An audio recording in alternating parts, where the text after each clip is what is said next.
base sa ipinahayag sa atin ng ating ministro, Reynaldo Escarion, mula sa pakalatang paksa sa Colossians chapter 3, verse 14. Higit sa lahat, magibigyan kayo pagkat ito ang buklod ng ganap na pagkakaisa.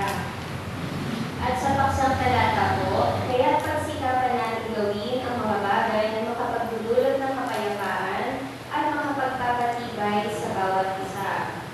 Ano nga po ba ang unity? Ang unity po is to join, to combine, or to connect. But in a biblical perspective, unity is being one with Christ o pagkakaisa kay Kristo. Bakit kailangan natin magkaisa? Christians are called together to work together as one body of Christ. Sa 1 Corinthians chapter 12, verse 27, and now you are the body of Christ and members in particular. Tayo daw po ay pinagsama-samang sangkap ng bahagi ng katawan ng ating Panginoong Jesus. And just like the physical body, meron po tayong kanya-kanyang purpose. Meron tayong kanya-kanyang purpose according sa ating skills, talents, and spiritual gifts, functioning together as one. So tayo daw po ay tinatawag na body of Christ. Paano nga ba nagiging body of Christ? When you surrender your life to Jesus and you put your trust in Him, when you surrender your life to Jesus and you put your trust in Him, you became His follower and the Holy Spirit dwells within you. And ibig sabihin, kapag ibinigay mo na ang buhay mo sa Panginoon, hiniling mo na siya yung masunod sa buhay mo, mananahan ang Santong Espiritu sa iyo, and you became part of the body of Christ. Siyempre, kapag may katawan, may body, may head. Kaya sa Colossians chapter 1, verse 18, and Jesus Christ is the head of the body, the church. Tinawag tayong sama-samang bahagi ng katawan ng ating Panginoong Jesus because Jesus is the head. Ibig sabihin, He rules over the church by His Word and by His Spirit. Siya ang nagbibigay ng palatuntunan at kautusan. Tayo ang susunod. Tayo ang gagawa. And we will work together to fulfill His mission. And that is to preach the gospel and help others to know Jesus Christ in a personal way. Sa muling panalangin po ng ating Panginoong Jesus bago po siya mapasakamay ng mga umuusig sa Kanya, hiniling po niya sa ating Ama na tayo po ay magkaisa. Inihabilin niya sa Diyos Ama na magkaisa, hindi lamang yung mga dating sumasampalataya sa Kanya noon, kundi maging yung mga sasampalataya sa Kanya in the future, meaning yung mga future Christians, at kasama po tayo doon.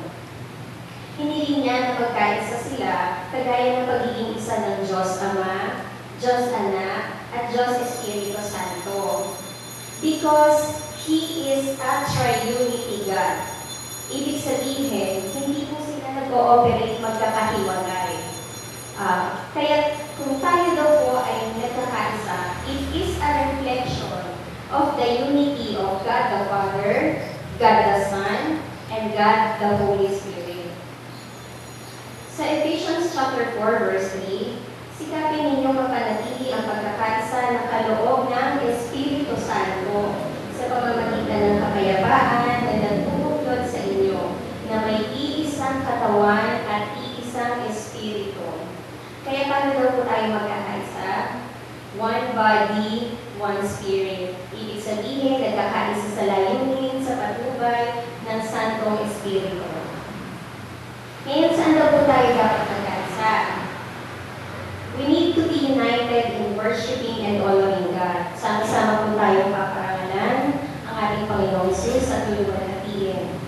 And part of worshiping our God is to serve and love His people.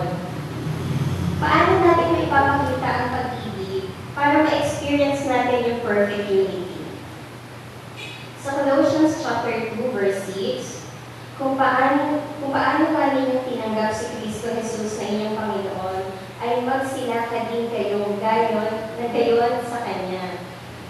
Meaning, we are to love like Jesus, na may pusong mahabagin, maamo, mapagpakumbaba, mapagpahinugod, may kagandahan loob, hindi nagtatani, kundi mamagtiisan kayo sa isa't isa at magpatawaran.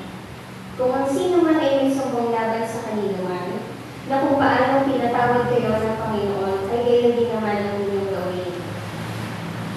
Sa John chapter 13, verse 35, sabi ng Panginoong Jesus, "By this, all men will know that you are my disciples, if you have love for one another." Makikilala daw po tayo ng tao na tayo'y alagad ng ating Panginoong Jesus.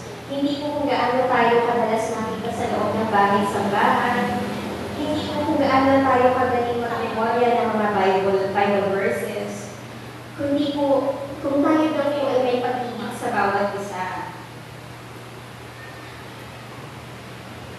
Ito pong book of Colossians, isinulat po ito ni Apostol Paul o ni Apostol Pablo nung siya po ay iliham po niya ito sa mga taga-Colossae o sa Tagalog po ay Colosas. Liham niya po ito nung siya po ay nakabilanggo sa Roma. Hindi pa po nakakapunta si Apostol Pablo sa Colossae o sa Colosas, ngunit ipinalita po sa kanya ito ni Epaphras na isa rin pong tapat na manggagawa po ng ating Panginoong Jesus. Ibinalita niya na ang mga taga-Colosas ay sumasampalataya sa Panginoong Jesus at nagmamahal sa Espiritu. Kaya po sa Book of Colossians, sa chapters 1 and 2 po,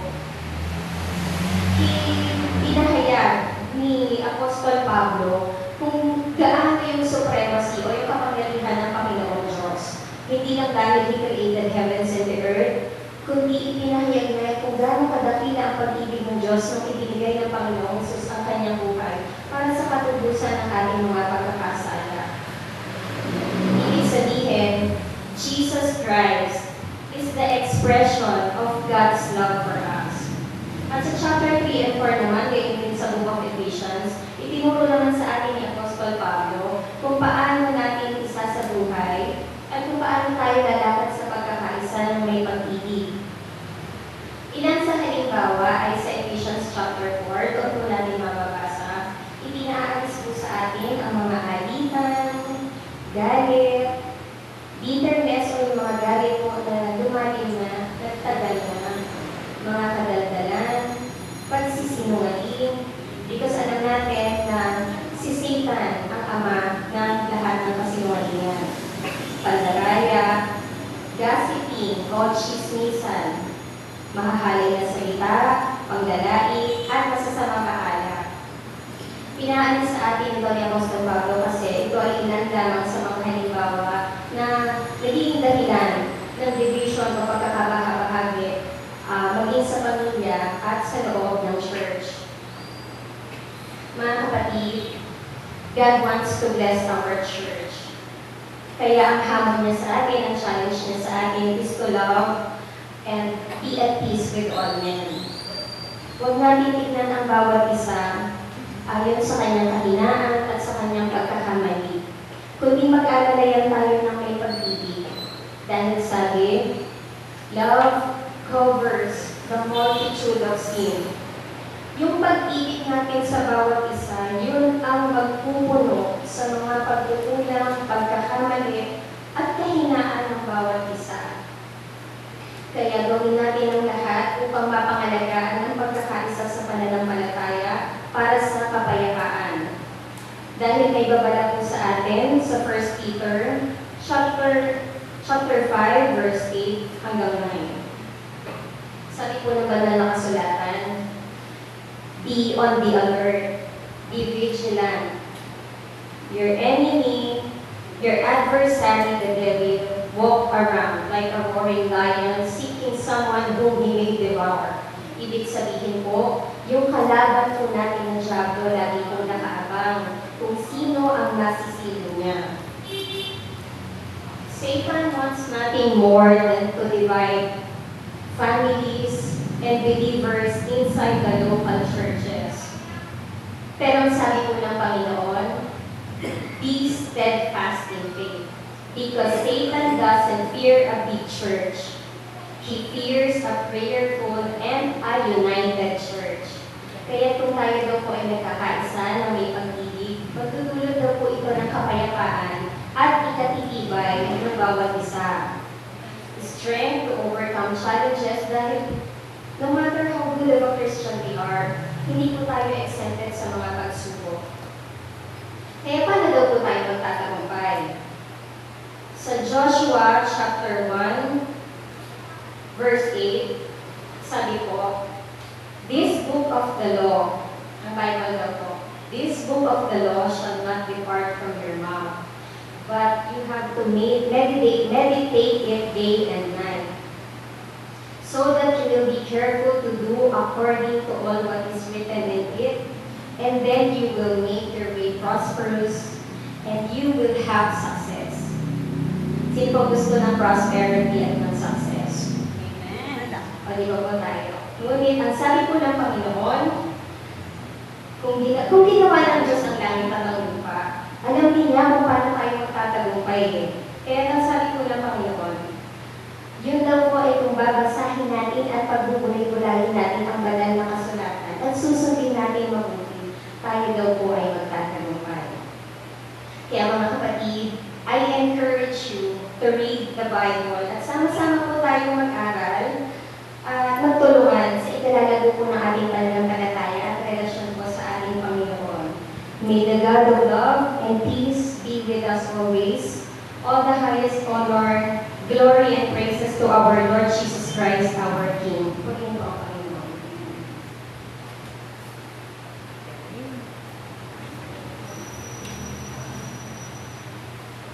Salamat po sa Panginoon. Salamat po, kapatid na Andrea.